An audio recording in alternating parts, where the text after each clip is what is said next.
know the status of that anti-gun bill coming out of was it Waukesha or? Well, the legislature's adjourned, so bills are dead Yeah. right now. So next January, when the legislature reconvenes, that's the next opportunity they have to bring it up again. So hopefully the makeup of the legislature will completely switch, and then we won't have to worry about that stuff anymore. Then they can introduce bills all they want, but they won't get public. I mean, That's just a thinly veiled attempt to register. Yeah, that was it at is, and that's 643. and that's So that was pretty Why late. do Wisconsin and Illinois think that they're so much better or at a different level than the rest of the 48 states? you know, that's a good question. I mean, We were really close. The guy who flipped his vote in the assembly that would have flipped it on the concealed carry ended up getting his appointment to a judgeship that Governor Doyle appointed him. how does it get brought up again? Is it automatic every year? What's that? The Legislation to concealed carry. Next January will be the first opportunity to Who would do that? to kill bills and also bring up good things. So while Scott Gunderson's been the lead in the state assembly for years and years, so and he's running for election again, so he will be the one that introduces the bill, and he'll introduce it. he will immediately? Oh yeah, depending on what the legislature looks like. If the Democrats control everything, we can introduce stuff to drop, but we want to get public hearings on it. And that's happened to me on education issues all across the board, which I could talk for hours about. But if we control the governor's office and if we control at least one house, then we got a legitimate shot for some of this stuff. And because then you can start to put public pressure on it. And there's some Democrats that are NRA members and they like this stuff. So you can really start to put public pressure on it. And that's ultimately what we're going to have to do. I mean, we were so close from having it the time before. And so we just got to get through. We got to work hard to get through this election process. And then in January, when this stuff comes up, then we got to support it all the way through the process. You mentioned education issues that you brought up. I'm not asking you to speak hours on it, but if you could just briefly outline what those were. Yeah, my philosophy on education, right now I believe the state needs to, well, first of all, here's the problem. Our reading and math and science and writing scores are way too low. We are not competing at international levels, and that concerns me to death. I have 3 young kids at home, and I said I was reading to earlier, 5, 3, and we have a 7-month-old, and that'll be going into the schools. And you know, it's a little selfish that I care so deeply about it, but I mean, you guys have kids or grandkids, and it's collectively, if we're going to be competitive in the global economy, we're going to have a strong education system, and we're just not cutting it right now.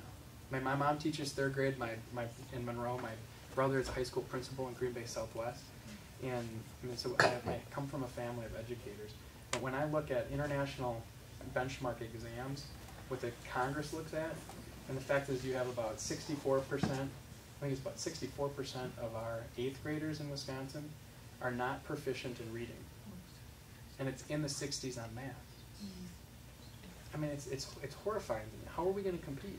And that's really where I believe the focus has got to be. And we have not focused on it as a state. Some districts are doing some really good things. Others need some help. And the state needs to be the focal point on that. So instead, what happened this time under Democratic leadership, which I talked about in the floor of the Assembly last Thursday night, was they focused on sexual education issues, and they focused on high school mascots. I mean, that's really the big high-profile things that they did in education, which is frustrating.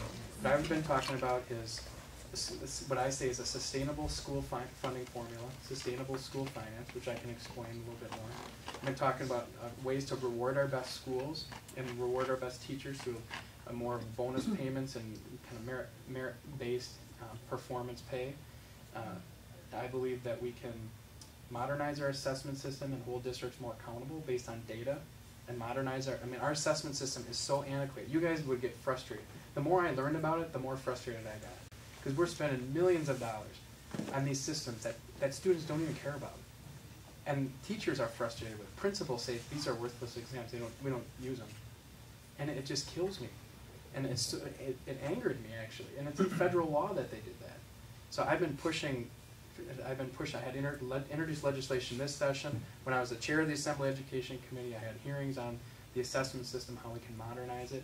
And what you can do with that is hold people accountable. What I think you got to look at is student growth from semester to semester. When my son gets into 3rd grade, I want to know what his pre-test is when he gets there, beginning of the year. I want to know where he's at the end of the semester, and I want to know where he's at the end of the year. And that's what I care about as a parent, to make sure that he's reading at grade level every step of the way and making good progress. We don't do a good enough job with that right now.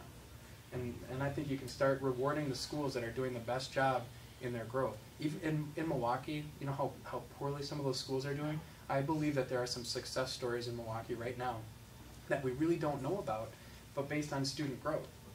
I mean, I ask you this question: which school is doing a better job? If there's a school in Milwaukee that is taking a kid who's a low income, low poverty individual, but has actually made significant gains even though they're not at proficiency levels or grade levels, or the student in Brookfield, for just as an example, that may be above proficiency but is really completely flatlining and not growing from semester to semester.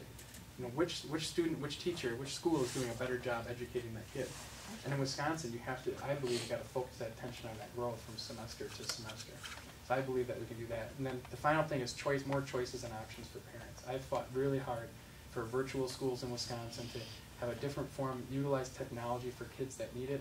It's not going to take over bricks and mortar schools, but it certainly is a niche. I listened to about a full day of testimony. It was about 24 hours worth of testimony on virtual schools and how it helps certain individual kids learn to their greatest potential.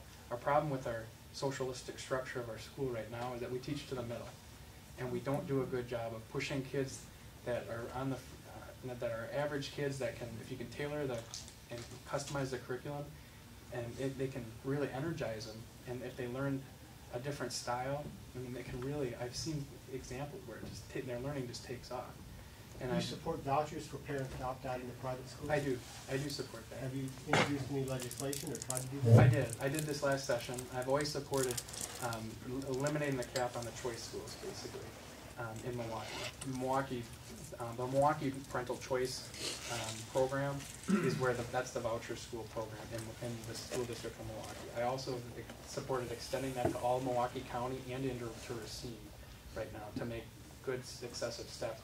If I had my way right now, if I could just write a bill in, what I would like to start out doing is everywhere in the state, or if schools, I'd like to have your modern assessment system that shows where the kids are not achieving their growth levels, and then those parents in those districts automatically get to open it up for a voucher type system.